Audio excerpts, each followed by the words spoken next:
The luck of the Irish. Happy St. Patrick's Day and welcome to this edition of Tuesday Talks with Twyla. Since it's St. Patrick's Day, I decided to bring an Irish theme to today's discussion. So I looked up the luck of the Irish and it was interesting what I found. So what I wanted to bring is the idea of luck and how we look at luck and what we make it mean for ourselves. So in that spirit, I looked up the luck of the Irish and I discovered that there's some old connotations, but there's like a modern Western American one that comes from when the miners had luck, had the gold rush, gold and silver rush in the 19th century. And the luck of the Irish was a backhanded way of saying, because the miners were mostly Irish or of Irish descent, that it was luck and not skill, not brains, that it was sheer luck that they struck gold. And so it's not necessarily a positive saying. And as I was thinking through that, I was like, it's interesting how we pick up on those connotations and then we throw things out like that, maybe intentional, but sometimes maybe unintentionally. And the negative connotation that it carries can be significant. And along with that, when we're talking about luck and maybe having luck or having a windfall instead of whatever success actually coming from skill or being earned or coming from hard work, I thought about the saying, must be nice, right? Because it falls in that same category. It's one of those sayings that are said with that backhanded, like backdoor meaning, and sometimes it can land that way, right? And so, of course, I always want us to be aware of what we make it mean, but I'm also going to take the time to say, be careful what we say, right? Because sometimes we pick these things up and they're just something that we say and we don't give it a lot of meaning when we're saying it. But if you take a look at how you make it mean when it's said to you, it might have that negative connotation with it. So, of course, our focus always is on ourselves, which means being conscious and aware of what we're saying and how we might be saying something negative or that, doesn't land nicely or kindly. And then obviously always being aware of what we make things mean when they're said to us. Now, I don't know that there's a lot of us that go around and say the saying luck of the Irish other than around St. Patrick's Day or when you're celebrating, the Irish festivities around St. Patrick's Day. Other than that, I typically don't hear the saying luck of the Irish because it really is designed to be towards someone of Irish descent, right? Meaning that because they had the Irish descent, they were just lucky, and that's where it comes from. So I wanted to spin this into the must be nice saying, which falls into the same category. It has that backhanded, sarcastic, negative tone, right? And this one, I think, is said for sure more often than it should be. And it's definitely something that when it's said to us can completely undermine our efforts or our perceived success. And when I say our perceived, what we perceive for ourselves, because success really is how we define it. And when you look across the board, every person should be measuring success by their own standards. What is success for me? What is, accomplishing my goals? What are my goals? Where do I want to be? And what does that look like for me? Not related to some external judgments, some external, right? Like other people you see doing certain things, because their achievements and their goals should be intimate to them and ours should be intimate to us. So when someone makes an offhanded comment like it must be nice, it's almost like they're treating whatever they've perceived as our success as a windfall, as falling out of thin air. But only we know the actual effort, determination, blood, sweat, and tears maybe that went into that accomplishment, right? And sometimes we make their comment mean that it like discounts or completely, deflates all of our pride around what we perceive our success to be. And I want to caution you here, right? Because what we make it mean is completely up to us. So it was interesting when I did my search, because when I started with like the luck of the Irish and I was doing my research on where that came from and like what it means, and I was surprised to hear that it didn't actually come from an Ireland or Irish situation, that generally now the way it's said comes from Irish America and back in the 19th century during the gold and silver rushes. So I found that very interesting. But of course, I always go through and see what are other people asking, what other common questions come up with that title in there. And that's where the other offhanded comment of must be nice came up. So then I searched must be nice. And it's interesting because what it said was that the meaning behind it really is that the person saying it is coming to the comment with, it's expressing their envy, jealousy. It's a passive aggressive resentment. Wow, that's heavy, right? Passive aggressive resentment towards someone based on something that they've achieved. And sometimes this is like a coworker or a friend or a family member that we say these things to. And when you think about it that way, that's a really negative thing to say to someone, right? And I don't know that we realize how heavy that is when it's being said. And so I want us to focus on the receiving end of that, because we can't control what anybody else does. We want to make sure that we're not saying this comment, right? Because it does discount all of the hard work and efforts that someone has put into something, and we don't want to do that. We certainly don't want anybody to do that to us, so we don't want to be doing that to anyone else. So what do you make it mean when you hear a comment like that, must be nice, right? And when you do the inner reflection, what comes up for you? Like, I can imagine somebody saying that to me and like what I would think. And like, what comes up when you imagine that?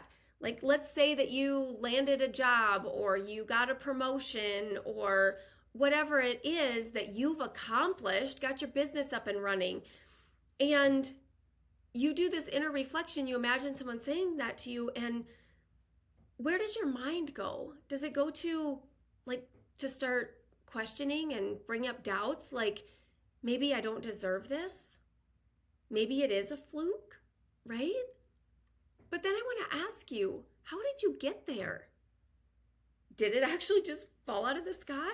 I doubt it, right? I doubt it. I am guessing that you worked hard, that you were dedicated and you were consistent and you earned it, right?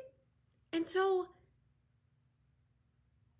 we can let these comments land in a way that we do this inner reflection and we let the doubt and skepticism creep in, or we stay in our lane and just recognize all of the effort and dedication and hard work that we put into accomplishing that. And we can feel proud about that. We can stand behind that and stand up for ourselves. And so what does that look like if someone makes the comment to you, it must be nice? A couple of interesting responses were, the first one that I thought of was, and this came up as well, and I've heard others say this, yes, it is. Yeah, it is nice. It is nice to work hard and accomplish your goals. Yeah, it is nice. Yeah, it's amazing. And just acknowledge it, that yeah, it's nice, but it's not, it didn't just fall into my lap. It didn't just fall out of the sky, right? I didn't just win the lottery. And now if you did, that's a different scenario, right? But you worked hard to accomplish that. And even if you've kind of figured out how to do this and you work efficiently and it really wasn't a grind, you've learned how to work in a way that is like calm and peace and is organized, and you wouldn't categorize it as a hustle or a grind, but you put in the time, you put in the effort, you worked hard, you had determination, and you were consistent and achieved the thing, right? That's what it takes. And there's no discounting that. No matter what anybody says to you, only you know the effort that you put in to accomplish your goal. And that means a lot. And it only means that to you because you're the one that put in the work, right? You're the one that decided you wanted it. You're the one that went after it and actually accomplished it. And all of that is what changes us into be the person that can show up for ourselves, show up to our goals, and do the thing and accomplish the thing.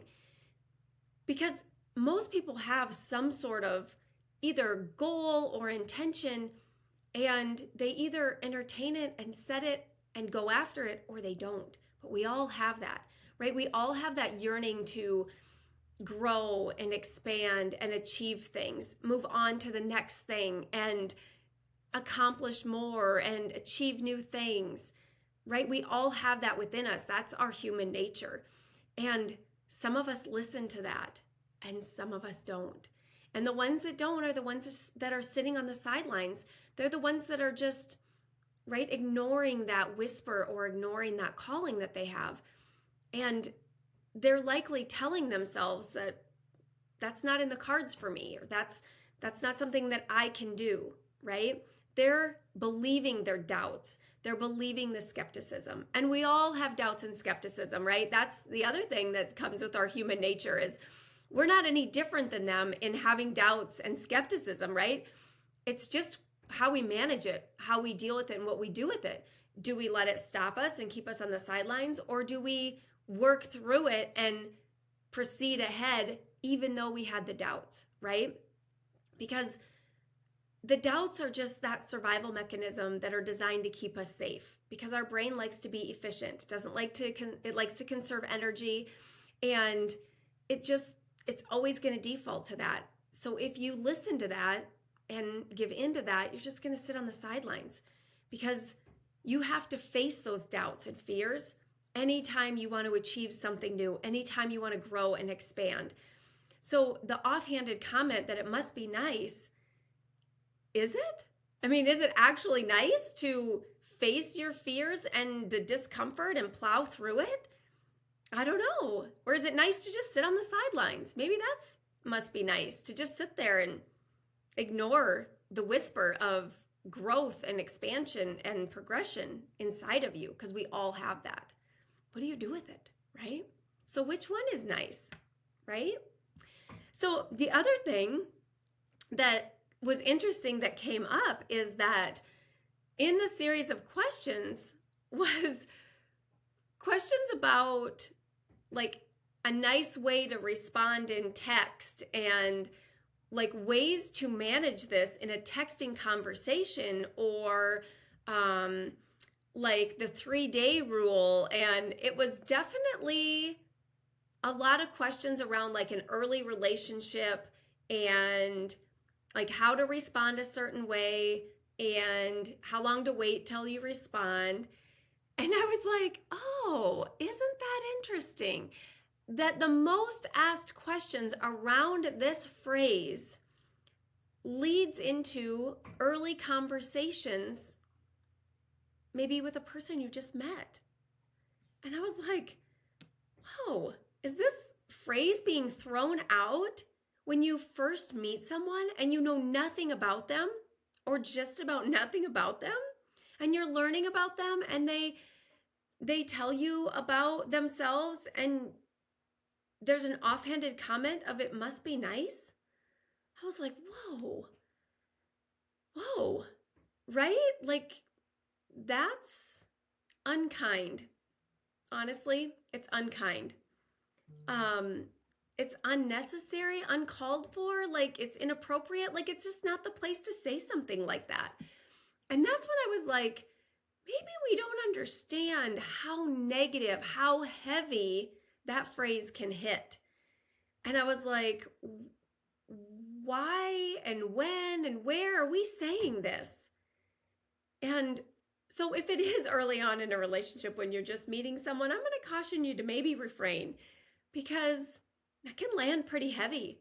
And maybe you wouldn't mean it that way, but then ask yourself, what do you mean, right? Instead of just being, the word cheerleader keeps coming up, but like being excited for the person. Like if they're telling you about their accomplishments and you're like, oh, it must be nice, you've discounted all of their effort. You're not on their side, right? You're expressing envy, jealousy, and passive aggression, resentment. Wow, in an early conversation with someone you're just meeting, like, why wouldn't you be like, wow, awesome, congratulations, like, that's great for you. Like, why wouldn't you be there building them up, supporting them, encouraging them? Why would you choose to discount all of their accomplishment in one fail swoop, one phrase? 3 words. Why? Right? And that's when of course, I want to lean towards like, we don't mean it as unkind as it can really come across, but yet maybe we do. And maybe we don't realize our underlying envy, jealousy, and resentment towards someone who has accomplished things, who has achieved things. And so if you find yourself having this phrase bubble up when you encounter people that have achieved their goals, have gotten promotions, have what you consider success, and that phrase pops into your head, whoa, right? Stop right there and let's do some inner reflection and figure out, like, where is that coming from? Where am I feeling that envy and jealousy about their accomplishments, right? Because I'm not, right, doing the things that would be needed to accomplish my goals and intentions, right? So I always want us to remember that we can all have any goal or accomplishment that we want. It's all available to all of us. You just have to believe it, right? And if the doubt and skepticism is winning the battle, that's a good place to start, right? We talk about this in goal setting and setting intentions and being intentional about the thoughts that we think every day, because we just have to stay the course, right? Because the doubt and skepticism comes up all the time, right? It's there every minute. The goal or the intention or the desire comes up and the doubt comes right along with it, right? It's like, okay, the battle's on, right, immediately. And it's just how our brains operate. But when we know that, then we can be prepared, because our growth and our stretch is going to have to be going through that doubt and skepticism and knowing it's going to come up and proceeding anyways, right? And the alternative is we give into it. It's like, oh, you can't do that. That's not for you. You're not smart enough. Whatever it is, whatever flavor comes up for you. And then we believe that. And what do? We stay on the sidelines. We stay out of the game. We don't try. We don't go towards our goals or accomplishments. We don't even try, because we've convinced ourselves that we can't. It's not for us. We're not smart enough. We don't know how, right? Like, what flavor of all of that comes up for you, of that doubt and the fear, right? Like, so this is interesting because I've said this before, and I just heard my mentor say it this past weekend. Like, when we say that the fear comes up, I think of fear as like somebody just broke into my house and I'm hiding in the closet. I'm feeling fear, right? Like, I'm terrified. I'm in the closet shaking. I'm trying to be quiet. There's a burglar in my house. That's fear, right? That is full on body response. That is actual fear. With good reason, right? I have no idea who just broke into my house. I don't know why they're there. I don't know if they're going to hurt me or if they would hurt me if they found me. Like, I have no idea, right? That's real fear. But if I'm about to post a video on Facebook or put a post out there or talk to my boss about a promotion, that's not fear in the sense of, right? Like, we're in danger. right? It's not. We're not in danger if we're going to go talk to our boss about a promotion. That's not a dangerous scenario. Now, our body might react like it is, right? Our heart starts to race. We maybe start to sweat, right? We're like, oh my gosh. And when you rationalize it, like, what am I actually afraid of? Like the discomfort I'll feel if he laughs in my face, unlikely, right? Like just think of all of the scenarios, unrealistic, realistic, like his reaction. He might laugh in my face. He might say there's no way. He might just tell me no. He might just, tell me that he's already got someone else in mind. He might say yes. How often, when you imagine the scenario, do you give yourself the opportunity to consider you get what you want, that you get what you ask for, that you get what you're trying to achieve, what your intentions are, that you go in to talk to your boss and he says, sure, yeah, I think you'd be a great candidate for this. I'll put you at the top of the list. Thanks for coming in and talking to me. Right? You've already morphed this conversation or this idea into something so probably absurd and outrageous. And where in there, out of all of that brain space, how much of it is that you actually get what you ask for? That you get what you want? That he says yes?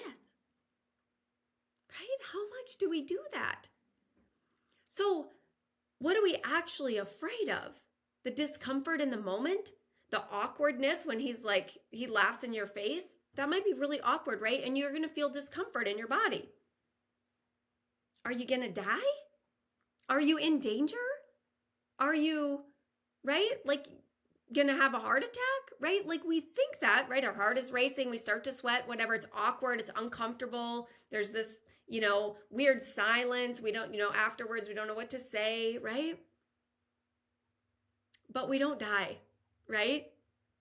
We get through the awkwardness, we get through the conversation, right? And rehearsing ahead of time, there's all those things that can kind of help you get through those uncomfortable conversations. But I don't know that we ever think it through to that extent, because when we imagine the conversation, that fear comes up and we probably just stop there, right? But what is that fear? What is that? That doubt that we can't do it, that we can't have it, that we're not good enough, right? So where does that come up and what do you do with it, right? And noticing where that comes up when you're interacting with people in your life, when you're considering achievements for yourself, right? Because I bet that this phrase goes through your mind more often than you realize. And if it's carrying this envy, jealousy, and passive-aggressive resentment, whoa, right? That is some negative energy there. That is not the kind of energy that moves us forward progressively, positively towards our goals and intentions. Not at all, right? Passive-aggressive resentment, right? Wow, I mean, that is so heavy. Every time I just say the words, can you just feel that energy? As opposed to clearing all of that and having excitement for someone, for ourselves, right? Having excitement and support and encouragement, cheering them on, right? Can you imagine all of the I used to run, so all of the people along the race routes that are holding signs and handing out popsicles when it's hot, or when we were in Arizona, they gave us little cups of sliced oranges. That was my favorite, right? They're there sitting in their driveways with their coffee and their blankies and cheering us on. They got up, got out of the house and came to sit there to cheer us on, right? That's a different reaction and response than must be nice, right? And it might be coming from ourselves, right? So we want to be aware of this and we want to realize the significance of it. And then we want to take a look at, where do we have this for ourselves? And where are we allowing these doubts and the skepticism and the fear, if you want to call it that, from keeping us from showing up, keeping us on the sidelines. Because at some level or somehow we're thinking it must be nice to those that are in the game, to those that are doing the thing, right? Your coworker goes and talks to your boss and she gets the promotion, right? It's like, oh, yeah, I wanted that. Must be nice that she had the courage to face her fear to go in and talk to him and I didn't, right? Envy, jealousy, passive aggressive resentment. Wow, right? And I want you to recognize how that's a deflection of what we're feeling and then like dumping it on the other person, whether we say it to them out loud or we just think it in our mind, right? But it's that deflection of how we're actually feeling. And that's the awareness I want us to have. Because when we have that, now we can turn it around. We can decide to think something different. Instead of being envious and jealous of someone else who took the bold step, who did the thing, who achieved their goals, right? We take a look at where is that coming from? What am I thinking? What am I making that mean about me that she was able to go talk to the boss and I wasn't? What am I making that mean that I see all these people that are achieving their goals? What do I make that mean about me? Right? Do you ever hear that, the story about the 6-minute mile? I'm not a runner at that caliber. I'm a very slow runner, but I run. Actually, I haven't run in a long time, but we have a race scheduled in January of next year, so I will be running again. But the 6-minute mile, right? There was, nobody had ever broken the record. Like, it was, right? It stood for a long time. And once someone did break the record, then they just kept happening. Like once someone realized, oh, that's possible, a whole bunch of people did it. But when it hadn't been broken, everybody thought it's not possible. That's the fastest you could ever run is a 6-minute mile. And then nobody tried because they didn't think they could until someone did. And then a whole bunch of people did, right? And so if you notice if you think that if someone else is successful, like they're the one, like they're the only one that can do it. And I want you to turn that around and be like, they can do it, I can do it, right? Use it for you, not against you, right? And just because your coworker went and talked to your boss doesn't mean you can't still go in and talk to him, right? Like, oh, I meant to get in here on Monday, but I was so busy working on this, I didn't get to it, right? There isn't just one. It's like it plows the way for all of us. It's evidence that it's available. And maybe you want to be the first one, and that is awesome too. You don't have to have someone who has done it first. You can be the first one. You can break the 6-minute mile, right? Yeah. So when we get really curious about the way that we think about things, and when we have that doubt and skepticism and fear come in and we deflect that as envy, jealousy, and passive aggressive resentment, let's get curious about that. Like, where are we letting that keep us on the sidelines instead of getting in the game? And what are we making these things mean? And what are we saying to ourselves instead of encouraging and supporting and I'm going to try this and I'm going to try it until I achieve it. I might fall down 10 times, but I'm going to do it, right? I'm going to run this race. I'm not going to win. I'm not trying to win. I'm trying to cross the finish line. I've never entered a race, attended a race, and not crossed the finish line. I've never been the last one across either, because there's always lots of walkers and I don't walk, right? But I've had to walk part of it, I've had to walk some of it, but I've always crossed the finish line, right? So I did the thing, I accomplished the thing. I told myself I could, I wasn't going to give up, and that's all there was to it. And then I did it. And you can do that with everything. And you might fall down, you might be slow, you might have a side ache, you might, have to stop, you might have to get more water, right? You might have bumps in the road or setbacks. But if the goal is this and you're determined to accomplish that, you keep trying and keep going until you do. Whether it takes 30 days or 60 days, right? We talk about that in the goal setting. Is your goal to accomplish the thing? Is it to lose 10 pounds? How long does that take? You didn't lose it in 30 days. It took 35, right? So the way we look at these things for ourselves and the way that we understand maybe some of this like backhanded meanings that we give to things. And especially on St. Patrick's Day when things like luck of the Irish are being thrown out there, right? Is it luck? Is it nice? Right? Or what is it? Or is it hard work and determination and acknowledging our efforts to accomplish the things that are important to us? And that's okay. Because here's the thing, the more of us that do that, the more of us that will do that. The more examples that we are or set for others, the more that we'll do that, right? Because we've kind of gotten into this, I don't know, it seems like there's more people on the sidelines than not.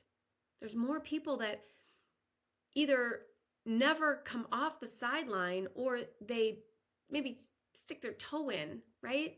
They maybe stand on the field, but then they step back. They don't go all in. They don't go for the goal. They don't go for the win, right? They just don't. And why? And in a world where there's so much external influence and not all positive, and your brain's already defaulted to negative, and you're just taking in and attaching, like, right, all of this negative thinking, comments, meaning.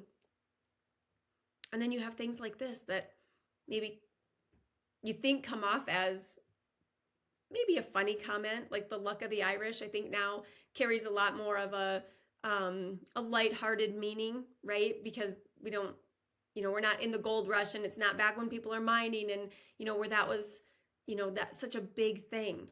Now it's more of kind of a funny luck of the Irish, right? And we use it for celebrating a day to drink green beer and, celebrating St. Patrick's Day. But understanding that when we say these things, it must be nice, luck of the Irish, like the underlying tone, the sarcastic tone, the underlying meaning of these are very negative. And it's not just for the recipient that you're saying it to, but it's for yourself as well. So being very aware of that and understanding that these underlying, right, tones are there. The sarcastic tone is there in these things that we say and what that means and what we want to mean and how we can turn that around for the way that we speak to other people in our lives, where we can be supportive and encouraging and excited for their accomplishments, and then do that for ourselves as well, right? And we tell ourselves, yes, we can do this, and we're excited for our accomplishments, and we're proud of our success. And if someone does say something like that to us, we can come back with, yes, it is, or thank you. Yeah, it is. It is nice. Actually, it was hard work and a lot of effort, but yeah, it's nice to be there now. And just so you know, it's available to you too, right? It's not just for me. It's nice for everyone, and it's available to everyone. You can do this too if you want, right? Such a different energy around all of that when we can step into the positivity and not take on and not let that comment deflate all of our effort, completely discount all of the hard work that we put in. Because we don't have to make it mean that, right? We can make it mean the positive side and lift them back up instead of them dragging us down, because that's always available to us anytime, right? All right. Happy St. Patrick's Day. I hope that you have an amazing green day. Don't get pinched. Don't drink too much green beer. And I will see you next week.